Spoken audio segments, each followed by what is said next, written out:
आप देख रहे होंगे यूं तरीके से करंट अफेयर्स फॉर जनवरी 2021 से अब तक का तमाम सेक्शन जो है हम लोग इसमें कवर कर लेते हैं। तो आइए ले चलता हूं मैं आपको सीधे करंट अफेयर्स में। 76वां सवाल, बिहार में नए नियम के अनुसार कितने वर्ष से कम सजा वाले मामले में सीधे गिरफ्तारी अब नहीं होगी? 5 वर्ष, 7 वर्ष, 8 वर्ष या 6 वर्ष? साथियों, आप सबको पता होगा कि छोटे मोटे मामलों में अगर लोग केस कर देते हैं तो सीधे पुलिस कई बार गिरफ्तार कर लेती है। कई बार इस चक्कर में निर्दोष लोग भी गिरफ्तार हो जाते हैं। छोटा सा मामला हुआ नहीं कि सीधे केस ठोक दिया और बेचारा निरपराध जो है, निर्दोष व्यक्ति जो है, उसको पुलिस गिरफ्तार कर लेती है या गिरफ्तारी का भय दिखा करके कई बार पैसे भी वसूल लेती है कि तुम पर फलाना ने केस कर दिया है, अगर पैसे नहीं दोगे तो हम तुम्हें जेल में डाल देंगे। इसलिए हमारे सुप्रीम कोर्ट के दिशा निर्देशों के अनुसार बिहार सरकार ने भी कानून बनाया है और अब डीजीपी जो है बिहार के श्री संजीव सिंघल जी, उन्होंने तमाम जिलों के एसपी, डीएम और सभी पुलिस अधिकारियों को यह संदेश स्पष्ट रूप से भिजवा दिया गया है कि जिस किसी भी मामले में एक कम गंभीर अपराध होगा, ठीक है, या जिसमें मैं अभी उत्तर जो बताऊंगा कि इतने कम वर्ष से सजा का प्रावधान होगा, उसमें आप पुलिस गिरफ्तार नहीं कर सकती है। याद रखिएगा, पुलिस अब आपको तभी गिरफ्तार कर सकती है जब आप पर गंभीर मामलों का आरोप होगा।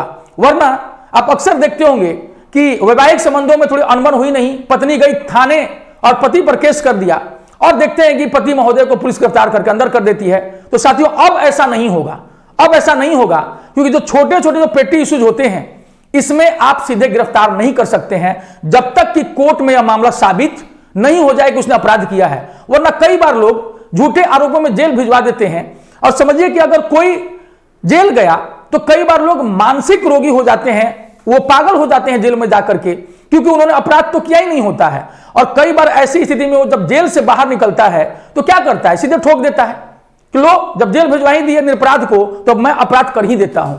तो बिहार सरकार का एक कदम जो है बहुत अच्छा है, जो कि इसमें है बिहार में नए नियम के अनुसार कितने वर्ष से कम सजा वाले मामलों में सीधे गिरफ्तारी नहीं होगी। साथियों, तो इसका उत्तर जिन लोगों ने बी दिया है वह बिल्कुल सही है। 7 वर्ष, 7 वर्ष तक वाले मामले में अब पुलिस आपको गिरफ्तार नहीं कर सकती है। याद रखिएगा, जब तक मामला हत्या का ना हो या फिर कम से कम 10 वर्षीय सजा का ना हो, तब तक आपको गिरफ्तार नहीं किया जाएगा। 7 वर्ष तक के मामलों में आपको गिरफ्तार नहीं किया जाएगा, यह आपका मौलिक अधिकार है। साथियों, इसको बिल्कुल याद रखिएगा और यह बिल्कुल बढ़िया है। इससे पुलिस की निरंकुशता, उसकी कार्यशैली पर भी जो है रोक लगेगी। आपको यह बिल्कुल जानना चाहिए अपने अधिकारों के बारे में। तो इसका उत्तर है 76 का बी। 77, हाल ही में महाराष्ट्र के राज्यपाल भगत सिंह कोश्यारी जी ने किसे चैंपियंस ऑफ चेंज अवार्ड दिया है। बॉलीवुड की मशहूर हीरोइन दिया मिर्जा और कोरोना काल में गरीबों के मसीहा बनकर उभरे सोनू सूद, या फिल्म अभिनेता अक्षय कुमार, या फिर बॉलीवुड की हीरोइन आलिया भट्ट। आपको बताना है किसे चैंपियन ऑफ चेंज के पुरस्कार से सम्मानित किया। उत्तराखंड के पूर्व मुख्यमंत्री और महाराष्ट्र के वर्तमान राज्यपाल श्री भगत सिंह कोश्यारी जी ने। ठीक है, तो 77 का उत्तर आपके सामने स्क्रीन पर। इसका सही उत्तर है साथियों, हॉलीवुड की मशहूर हीरोइन दिया मिर्जा। क्योंकि बहुत लोग, मुझे पता है, सोनू सूद पर लगाएंगे चैंपियंस ऑफ चेंज, लेकिन इसका सही उत्तर है दिया मिर्जा। और वही हुआ। विक्रम कुमार, रागिनी पूजा, विक्की दास, अरुण कुमार, सबने लगा दिया है सोनू सूद पर। मुझे बिल्कुल पता था कि सब सोनू सूद लगाएंगे, लेकिन इसका उत्तर जो है वो है दिया मिर्जा। और यही कहा था कि मैंने इसको क्रॉस चेक कर लिया था, क्योंकि मुझे भी लग रहा था कि इसका उत्तर होगा सोनू सूद, लेकिन इसका उत्तर हुआ है दिया मिर्जा। और अब मुझे पता है कि कुछ लोग उत्तर देंगे दिया मिर्जा, क्योंकि जब तक स्क्रीन पर आता नहीं है सही उत्तर, अधिकांश का आता नहीं है। और उसके बाद लोग ए, देखिए सन्नी गेमिंग ने लगा दिया ए, तो जैसे ही उत्तर दिखा ए, लोगों ने उत्तर देना शुरू कर दिया ए। तो ये एक प्रकार की चोरी है। ठीक है, और ये नकल करने का जो है आपको परीक्षा हॉल में नहीं मिलेगा। ठीक है, तो अब जो है उत्तर आना शुरू हो गया है ए, लेकिन उसके पहले लोग लगा रहे थे गरीबों के मसीहा सोनू सूद पे। यह दिया मिर्जा को दिया गया है। ठीक है, यह आप ध्यान रखिएगा। वरना फंस जाएंगे आप लोग। 78वां सवाल, टोक्यो ओलंपिक में नीरज चोपड़ा ने भारत को 121 वर्षों में पहली बार एथलेटिक्स में कौन सा पदक दिलाया? ठीक है, बहुत आसान सवाल है। ठीक है, भाला फेंक में, जैवलिन थ्रो में इन्होंने कौन सा पदक जीता?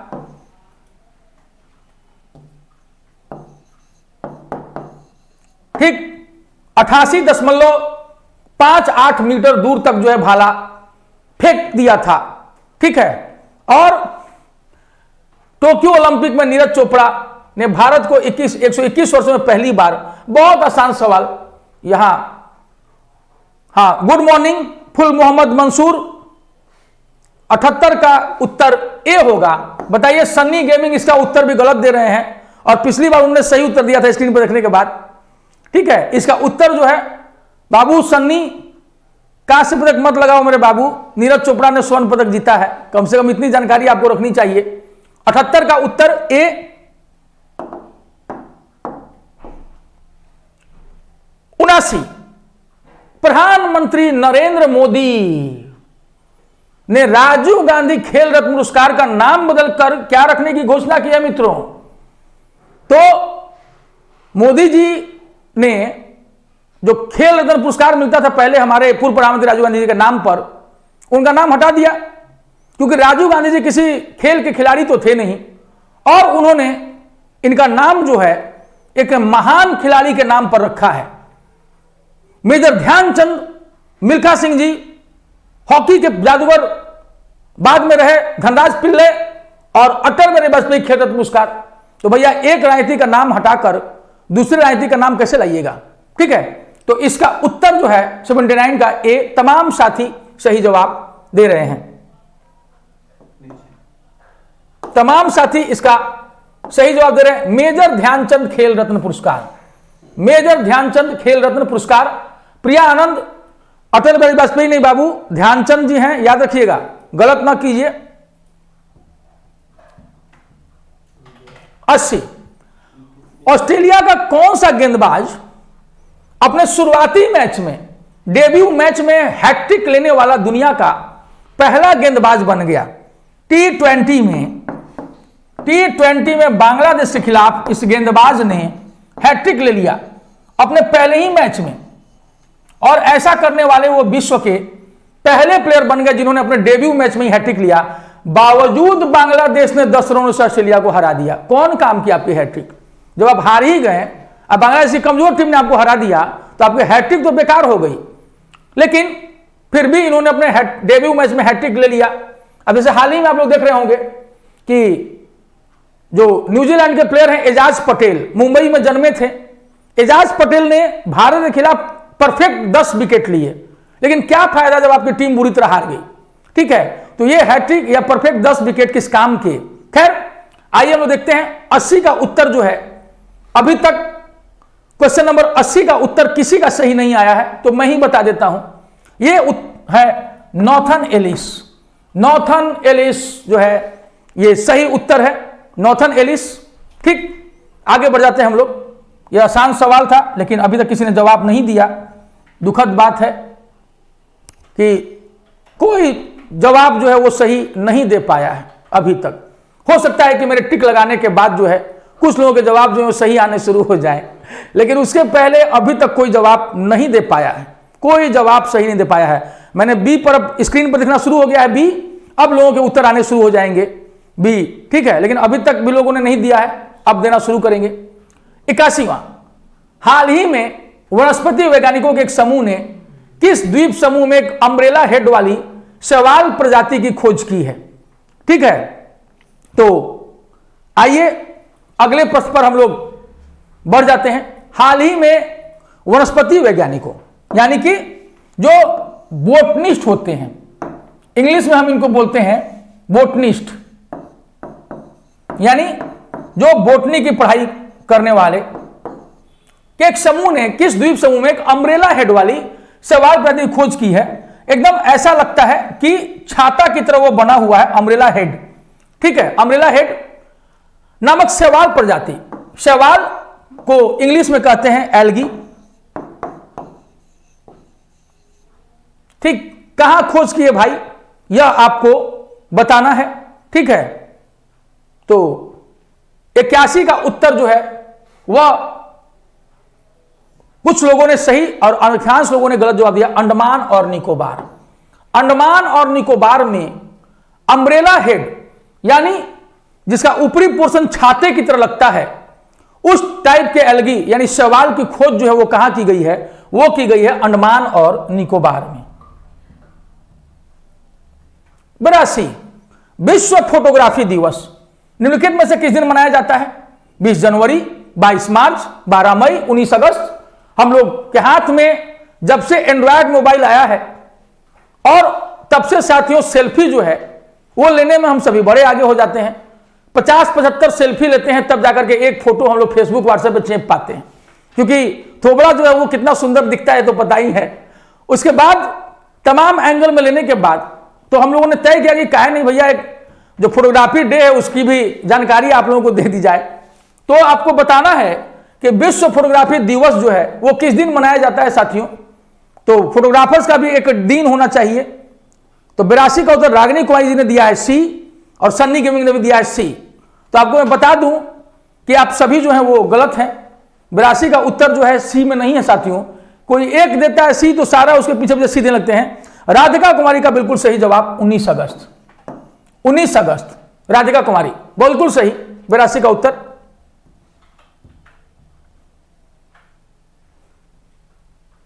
83 हाल ही में किस राज्य ने सरकार ने प्रदेश में गोरख धंधा शब्द के इस्तेमाल पर प्रतिबंध लगा दिया है? बताइए। अब आप गोरख धंधा भी नहीं बोल सकते हैं जो हिंदी का एक प्रचलित शब्द हुआ करता था। बिहार, झारखंड, हरियाणा या फिर तमिलनाडु अक्सर यूज होता था गोरख धंधा कि भाई आजकल कौन से गोरख धंधे में लगे हुए हो। हम लोग बोल दिया करते थे मजाक में, कह रहे लगता है यहां कोई गोरख धंधा चल रहा है। इसको लेकर के गोरखनाथ संप्रदाय के अनुयायियों ने आवाज उठाई और कहा कि यह गोरख धंधा शब्द से हमारी भावनाएं आहत होती हैं। ऐसा लगता है कि गोरखनाथ समुदाय के लोगों पर यह तंज कसा जा रहा है कि तुम गोरख धंधा कर रहे हो। उसके बाद वहां के मुख्यमंत्री ने, उस संबंधित राज्य के मुख्यमंत्री ने गोरख धंधा शब्द के प्रयोग पर हर तरह से रोक लगा दी है। ना आप बोल सकते हैं और ना ही आप लिख सकते हैं। क्योंकि मैं उस राज्य से अभी नहीं बोल रहा हूं इसलिए मैं आराम से शब्द का प्रयोग कर रहा हूं, क्योंकि यहां मेरे राज्य में इस पर प्रतिबंध नहीं लगाया गया है गोरख धंधा शब्द पर। ठीक, तो 83 का उत्तर जो है तमाम साथियों ने इसका उत्तर जो है वो सही दिया है, बिल्कुल सही है। हरियाणा, वहां के मुख्यमंत्री मनोहर लाल खट्टर जी से गोरखनाथ संप्रदाय के कुछ अनुयायी मिले थे। उन्हें कहा था कि गोरखनाथ लगता है कि उससे संबंधित शब्द है यह गोरख धंधा, इसलिए इस शब्द का प्रयोग जो है बंद किया जाए, इससे हमारी भावनाएं आहत होती हैं। और उनकी भावनाओं की कद्र करते हुए हरियाणा के मुख्यमंत्री श्री मनोहर लाल खट्टर जी ने गोरख धंधा शब्द को जो है हमेशा के लिए हरियाणा में प्रतिबंधित कर दिया है। ठीक है, तो चलिए हम लोग इसके आगे बढ़ते हैं।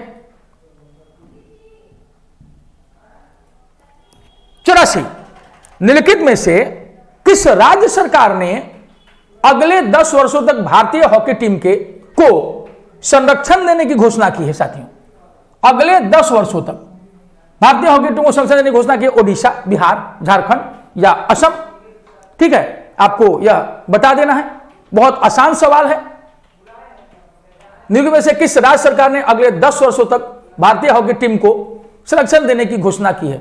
आप सभी देखते होंगे ओलंपिक में हमारी हॉकी टीम ने कांस्य पदक जीता, ब्रोंज तीसरे स्थान पर रही पुरुष हॉकी टीम, और महिला हॉकी टीम जो है वो चौथे स्थान पर रही, यानी वो सेमीफाइनल तक पहुंची। साथियों, ऐसे में उसको एक राज्य सरकार ने सपोर्ट किया था और सपोर्ट का नतीजा निकला कि वो काफी आगे तक पहुंचे। और अब उसी राज्य सरकार ने अगले 10 वर्षों तक कहा है कि हम संरक्षण देंगे, प्रायोजक बने रहेंगे, जिसके कारण हॉकी के प्लेयर्स का उत्साह जो है वो 7वें आसमान पर पहुंचा हुआ है। ठीक है, तो इसका उत्तर तमाम साथियों ने सही दिया है, ओडिशा। और इसके लिए ओडिशा के मुख्यमंत्री नवीन पटनायक जी का हम सभी को शुक्रगुजार होना चाहिए। साथियों, 85 हाल ही में किस मंत्रालय ने लोकसभा में कहा है कि कोविड-19 महामारी के प्रकोप के कारण जनगणना 2021 और जनगणना से संबंधित अन्य क्षेत्रीय गतिविधियों को अगले आदेश तक के लिए स्थगित कर दिया गया है। गृह मंत्रालय, रक्षा मंत्रालय, वित्त मंत्रालय अथवा आयुष मंत्रालय। साथियों, हम सभी जानते हैं कि भारत में जनगणना की शुरुआत लॉर्ड मेयो के समय 1772 में की गई थी। जनगणना की शुरुआत लॉर्ड मेयो के समय 1772 में की गई थी, लेकिन नियमित जनगणना की शुरुआत जो है 1781 से शुरू हुई। नियमित जनगणना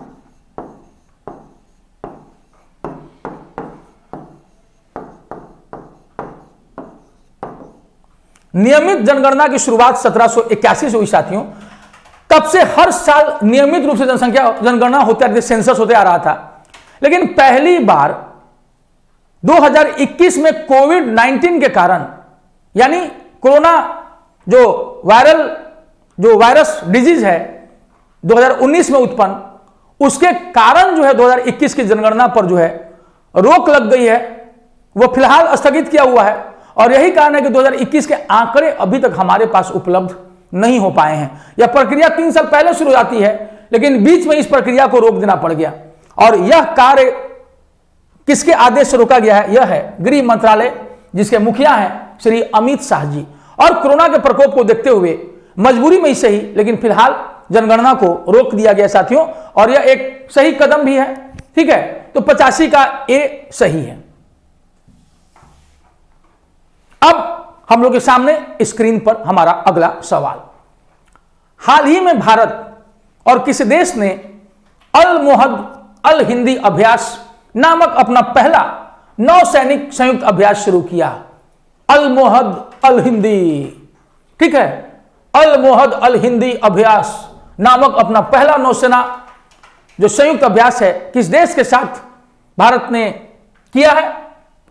पाकिस्तान सवाल ही नहीं उठता, बांग्लादेश कर सकता है, सऊदी अरब अभी तक तो नहीं किया था, शायद यही हो, और नेपाल से तो समुद्र की सीमा मिलती ही नहीं है, तो उसके साथ नौसैनिक अभ्यास करने का फायदा क्या होगा? जाहिर सी बात है कि ऑप्शन अगर हम देखते हैं तो नेपाल ऐसे गया, और वो का है, ऐसा नाम रखेगा भैया अल मोहम्मद अल हिंदी। बांग्लादेश बांग्ला भाषा का है, ये भी नाम नहीं रखेगा। पाकिस्तान उर्दू बोलता है साथियों, ठीक है, और सऊदी अरब अरबी बोलता है, बांग्लादेश बंगाली बोलता है, और नेपाल नेपाली बोलता है। तो आप देखेंगे कि जो ये अल मोहद अल हिंदी, ये कौन होगा? जाहिर सी बात है अ से अरब और अ से अल, ठीक। तो इसका सबसे सही उत्तर जो है वह है सऊदी अरब। सऊदी अरब याद रखिएगा।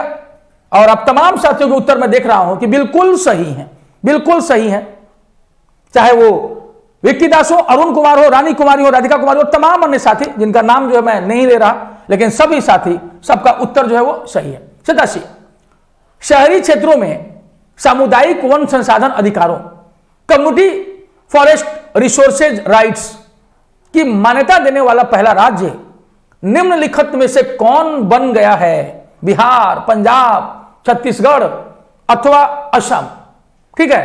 तो 87 शहरी क्षेत्रों में सामुदायिक वन संसाधन अधिकारों की मान्यता देने वाला पहला राज्य निम्नलिखित में से कौन बन गया है? तो सभी लोग हम जानते हैं कि वन संसाधन अधिकारों, सामुदायिक वन संसाधन अधिकारों, बहुत सारे हमारे जो वनिक समुदाय हैं, मतलब जो वन में रहने वाले समुदाय, वनिक तो कॉमर्स से रिलेटेड हो जाएगा, वन में समुदाय जैसे आदिवासी भाई, जो हमारे जनजाति भाई हैं, अनुसूचित जनजाति के, उनके वन संसाधन अधिकारों की मान्यता देने वाला पहला राज्य निम्नलिखित में से कौन बन गया है? इसका उत्तर जो है आपको देना है। और तमाम साथी रानी कुमारी को छोड़ करके रागनी, अरुण, राधिका, विक्की दास, आप सभी का उत्तर जो है वो सही है। छत्तीसगढ़, छत्तीसगढ़ मुख्यमंत्री भूपेश बघेल, इनका राज्य सामुदायिक वन संसाधन अधिकारों को मान्यता देने वाला पहला राज्य जो है वो बन गया है, ठीक है, बिल्कुल सही। 88, ब्रिटिश कंपनी हाउस फ्रेश द्वारा तैयार की गई रिपोर्ट के मुताबिक वर्ष 2020 में दुनिया भर में सबसे प्रदूषित देश निम्नलिखित में से कौन सा था? सबसे प्रदूषित देश बताइए। ये सारे भारत और भारत के पड़ोसी दिख रहे हैं इसमें, ठीक। इसमें अगर सबसे प्रदूषित देश की बात की गई है, अगर हम सबसे प्रदूषित शहर की बात करें सबसे प्रदूषित शहर वह है चीन का होटन शहर। होटन शहर चीन। और दूसरा सर्वाधिक प्रदूषित, दूसरा सबसे प्रदूषित शहर जो है वह है भारत का गाजियाबाद।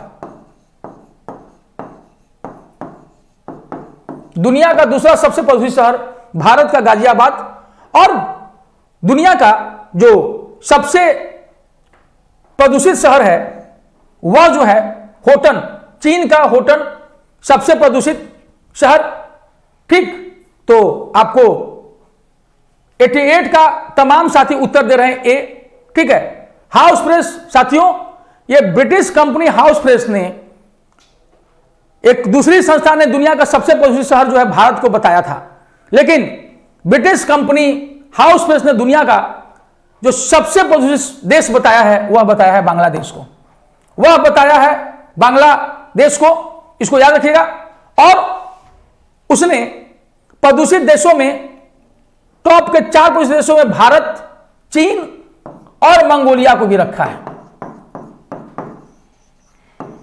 लेकिन टॉप पर हाउस प्रेस ने टॉप पर रखा है बांग्लादेश को, यह याद रखिएगा। 88 का सी। ठीक है, रागिनी कुमारी का उत्तर जो है वह सही है, बिल्कुल ठीक।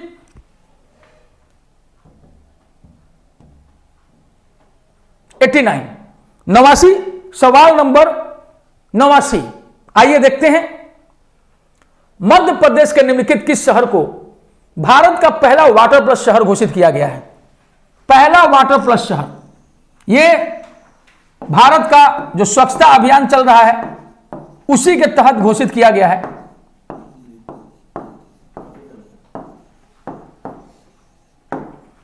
मध्य प्रदेश के निम्नलिखित किस शहर को भारत का पहला वाटर प्लस शहर घोषित किया गया है साथियों?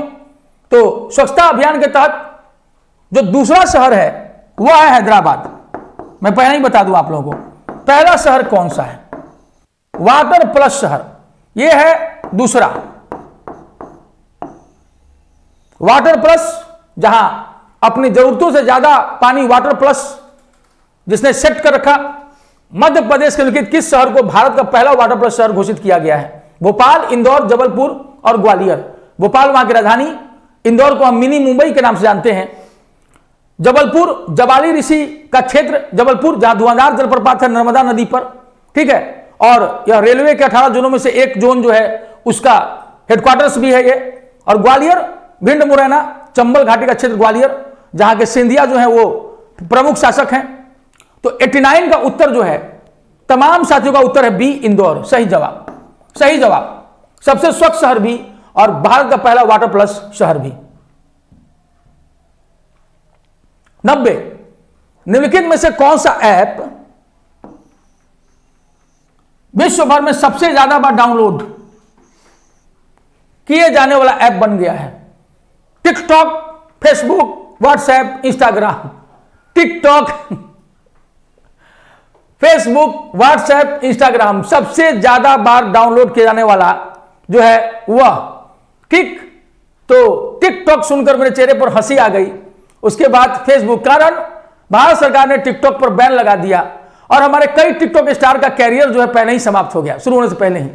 कई लोग टिकटॉक स्टार बनने वाले थे, दांत मुंह बिदोर करके कहीं भी खड़े हो जाते थे और कुछ भी जो है करके उसे टिकटॉक पर डाल देना होता था। ठीक है, और क्या कराते थे, ढिंचक पूजा, तो ये वो दिस डेट, ऐसे तमाम लोगों का कैरियर जो है भारत सरकार ने असमय ही समाप्त कर दिया। लेकिन आपको बताना है, उसके बावजूद सबसे ज्यादा बार डाउनलोड होने वाला जो है वो चाइना का ये टिकटॉक ही बना। भारत सरकार के बैन के बावजूद सबसे ज्यादा डाउनलोड किया है किसी ने अगर, तो वो टिकटॉक ही है साथियों, टिकटॉक को किया गया है। ठीक है, तो आप में से अधिकांश का जवाब विक्रम कुमार को छोड़कर सबका सही है। राधिका, पूजा, अरुण, तमाम अन्य साथी जिन्होंने जवाब दिया है, इनका, अजीत कुमार, आप सबका उत्तर, और पहले भी जिन साथियों ने जवाब दिया उन सबका, रागिनी, इन सबका उत्तर जो है वो सही है। 91, विश्व हाथी दिवस, वर्ल्ड एलिफेंट डे निम्नलिखित में से किस दिन मनाया जाता है? 10 जनवरी, 15 मार्च, 12 अगस्त, 18 नवंबर।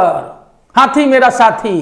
ठीक है, तो आपको इसका उत्तर जो है देना है साथियों।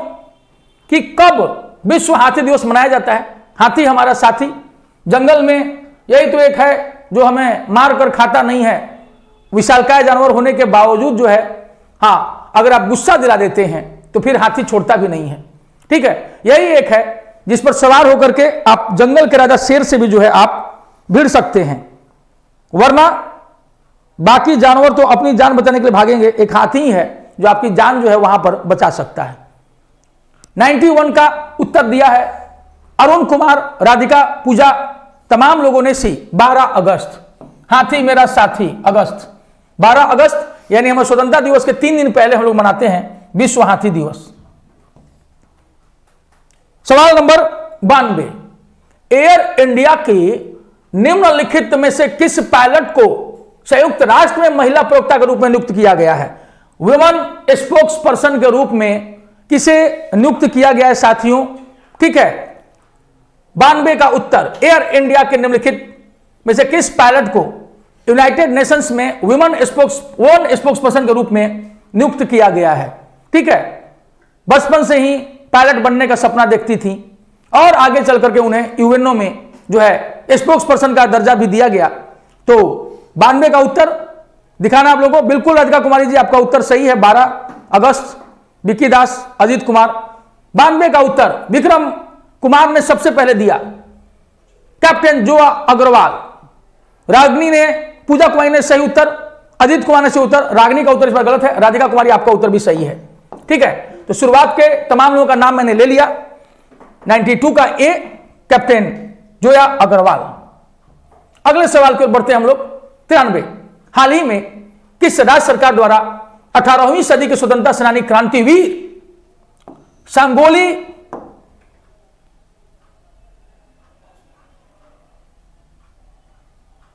संगोली रायन्ना, हाल ही में किस राज्य सरकार द्वारा 18वीं सदी के स्वतंत्रता सेनानी क्रांतिवीर संगोली रायन्ना की जयंती का आयोजन किया गया? झारखंड, कर्नाटक, पंजाब अथवा असम? ठीक है, तो इसका उत्तर जो है आप लोग बता दीजिए।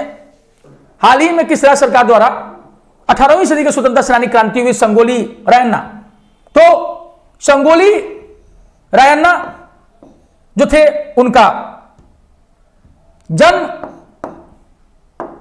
1796 में हुआ था साथियों, और 1831 में अंग्रेजों से लड़ते हुए इनकी मृत्यु हो गई। अंग्रेजों से लड़ते हुए यानी महज आप जोड़ सकते हैं 35 साल के संगोली रायन्ना ये कित्तूर की रानी चेन्नम्मा के सेनानायक थे। कित्तूर की रानी चेन्नम्मा,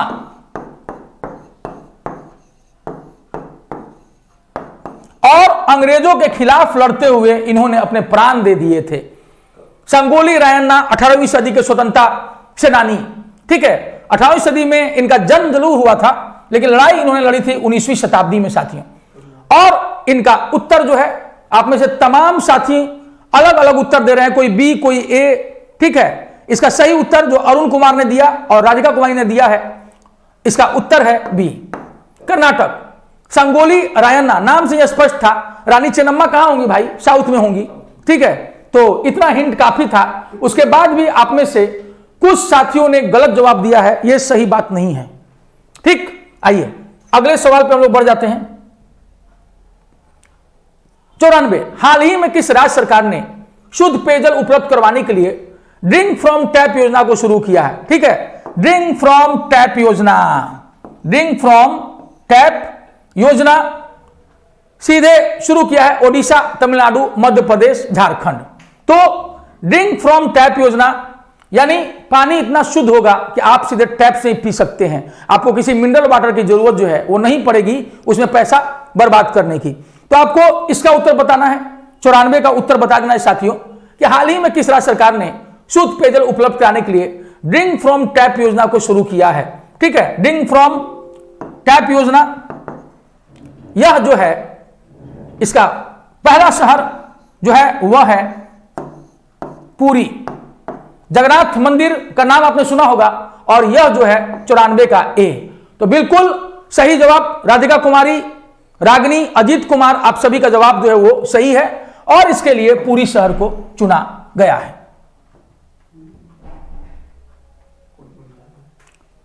95, इंडोनेशिया के निम्नलिखित में से किस द्वीप में दुनिया का सबसे बड़ा सोलर फ्लोटिंग फार्म पानी में तैरता हुआ बनाने का काम सिंगापुर की सनशिप ग्रुप कंपनी को दिया गया है?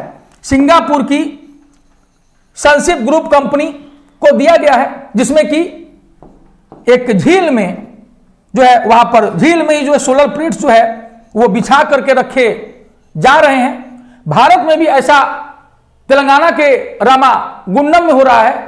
ऐसा भारत के रामागुंडम में, तेलंगाना के रामागुंडम में बनाया जा रहा है। इसमें झील में जो है सोलर प्लेट्स बिछाए रहेंगे और दुनिया का सबसे बड़ा सोलर फ्लोटिंग फार्म यानी पानी में तैरता हुआ बनाने का काम सिंगापुर के सनशिप कंपनी ग्रुप कंपनी को दिया गया है। सुलावेसी द्वीप, बाटम द्वीप, सुमात्रा द्वीप अथवा लोम्बोक द्वीप। तो इसका उत्तर बता दीजिए साथियों। इसके बाद आज के सत्र की मैं यहीं पर समाप्ति करूंगा और आप लोगों के अब तक जुड़े रहने के लिए आप सभी का धन्यवाद ज्ञापित करूंगा। और तमाम साथियों ने इसका उत्तर दिया 95 का ए। 95 का ए दे रहे हैं सभी साथी, रागिनी, अरुण, राधिका, सभी लोग। लेकिन इसका उत्तर है बाटम द्वीप। इसका उत्तर है बाटम, याद रखिएगा, बाटम द्वीप। इसी में पानी में तैरता हुआ सबसे बड़ा सोलर फ्लोटिंग फार्म बनाया जा रहा है और भारत में से बनाया जा रहा है तेलंगाना के रामागुंडम में साथियों। तो आज इसी के साथ मैं इसे समाप्त करूंगा और फिर हम लोग दोबारा अगले दिन मिलेंगे साथियों। आप देख पा रहे होंगे कि सब कुछ जो है हम लोगों का करंट अफेयर्स का ये जो बुक एग्जाम सक्सेस में सारी चीजें दी गई हैं। आप हेल्पलाइन नंबर इस पर देख सकते हैं स्क्रीन पर, टेलीग्राम चैनल आप देख सकते हैं और कॉल टाइम आप देखे रहे 9 बजे से लेकर के 6 बजे तक का। और प्लीज यूनिक न्यू भारतीय पब्लिकेशन को लाइक, शेयर और सब्सक्राइब करना ना भूले साथियों। और इसी के साथ मुझे यानी कुमार प्रियांक को आज अभी यहां से इस प्लेटफॉर्म से जाने का समय आ गया है साथियों। मैं पीछा के लिए कमर कसे रहिएगा, हिम्मत मत हारिएगा और याद रखिएगा जो अभी हिम्मत बनाए रखेगा ना वही इस रेस को जीतेगा। इसलिए आप कभी हिम्मत मत हारिएगा, आत्मविश्वास को बनाए रखिएगा। इसी के साथ मैं विदा लेता हूं। आप सभी का दिन जो है वो शुभ हो और आप सभी को मेरे साथ जुड़े रहने के लिए बहुत बहुत धन्यवाद।